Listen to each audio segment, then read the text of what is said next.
پھر یہ حوصلہ جو ہیں لوگ گلے کیوں کرتے ہیں ہمیں؟ ہم نے بھی گلے کیے ہیں کہ جی یہ ہوا وہ ہوا. ہم بھگتنے کے لیے پھر سب نے ان چیزوں کو بھگتنا ہے، اور اپنے سر پہ جو میں کام کروں گا میں اس کا اپنی تئیں ذمہ دار ہوں. تو لہذا ورکرز کا یا جھنڈا نکالنا یا پرامن احتجاج کرنا، پارٹی کی میٹنگز کرنا، کس نے روکا ہے ان کو؟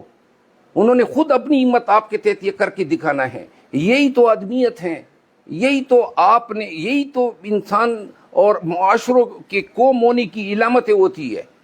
ڈر کے مارے آپ جھنڈا پکڑ نہیں سکتے، پھر گلا کرتے ہیں کہ جی میں نے پی ٹی آئی کا جھنڈا، پھر آیا پرچہ ہو گیا. پرچہ اس نے کیا، آپ بھی کریں نا اس پہ. وہ ایف آئی آر کرتے ہیں، کرمنل استغاثہ ان پہ دائر کریں. 10 استغاثے دائر جس ضلع میں دائر ہو گئے ان کی آنکھیں کھلیں گی. ابھی کل اسلام آباد کے ہائی کورٹ کی میں مثال دے رہا ہوں، اور لوگوں کے لیے مشعل راہ ہیں. تو لہٰذا یہ ہمت جو ہیں، یہ حوصلے جو ہیں، یہ انسان نے اپنے اندر خود ان کو جو ہے نا پروان چڑھانا ہے. یہ آپ نے کسی سے مستعار نہیں لینا ہے. جھنڈا اٹھاؤ گے، میٹنگ کرو گے، پی ٹی آئی کے ساتھ اپنی شناخت کو آپ نے یہ اس طرح نہیں بتانا ہے کہ گویا آپ کوئی نارکوٹکس لے کر پھر رہے ہیں. اور اگر کوئی آپ کو اسی طرح ٹریٹ کر رہا ہے تو اپنے تمام اویلیبل قانونی حقوق کا استعمال کرو. کب تک یہ کرتے رہیں گے؟ 2 پرچے ہو جائیں گے، 10 پرچے ہو جائیں گے، تو 10 استغاثے آپ بھی کریں نا. Thank you so much.